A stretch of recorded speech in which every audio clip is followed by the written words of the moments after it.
Greetings, Knights. Today we're going to take a look at Knighthood's two newest heroes, Doceo and Lucius. Let's get straight to business. Doceo is a legendary strong versus undead mage of the Dark alignment that was clearly meant to be an alchemist. We can no doubt thank politics and deadlines for this poor soul's identity crisis, but aesthetically curious design aside, he brings some great flavor and welcome utility that helps to fill in some balance gaps. Arcane Mist hits a single enemy, dispels them, grants one turn of focus, and also fills up 50% of your rage. A fairly tall order for a base power. This means Doceo will basically be the mage equivalent of Brutus or Kryta, a mechanical goal the devs have mentioned they would like every class to have baked into their kits in time.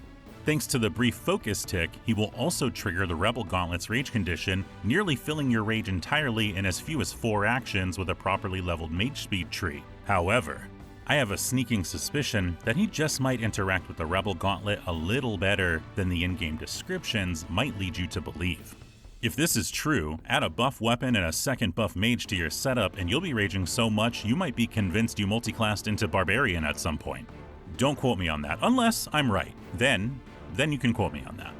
Call of Neortian deals non-distributing damage and has a chance to stun everything that it hits. This alone makes it noteworthy for some later game shenanigans, but the real treasure here is that Doceo's max star bonus attaches Weaken to his rage power as well. This is huge for mage players aiming to play at the highest difficulty levels.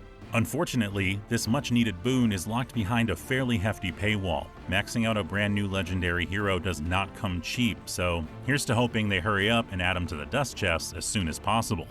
Lucius is a unique strong versus cult rogue of the maniacal alignment, and he is the answer to most roguish prayers. This hero alone boosts the viability and ease of playing this class exponentially from start to finish. If you're a rogue player, you do not want to miss this tentacle-armed wonder. Ignis Purge is a base power that not only heals your knight, but slaps a single turn of protect on them as well. Factor in that this power can be charged in as quickly as 3 actions with a gauntlet that boosts rogue speed, and all of a sudden, rogues have a stream of steady healing with extra utility baked in that they have never had access to. If you're fortunate enough to unlock his max star bonus, you'll be treated to 3 turns of focus as well, nothing to scoff at by any means. From the Abyss deals distributed damage, I know, a missed opportunity, we tried, I swear, but hold your tomatoes, because he also applies Weaken, the holy grail of late-game survivability. And it's not locked behind a max star bonus like it is with Doceo.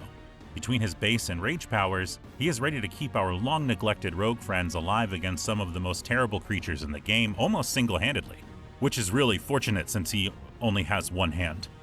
These two heroes not only do a great job countering their designated event, but are signs the developers have been paying some degree of attention to feedback and are keeping class disparity in mind as they create new tools for our arsenals.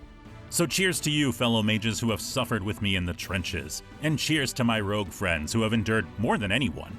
I always knew our reinforcements would involve tentacle monsters. I wouldn't have it any other way.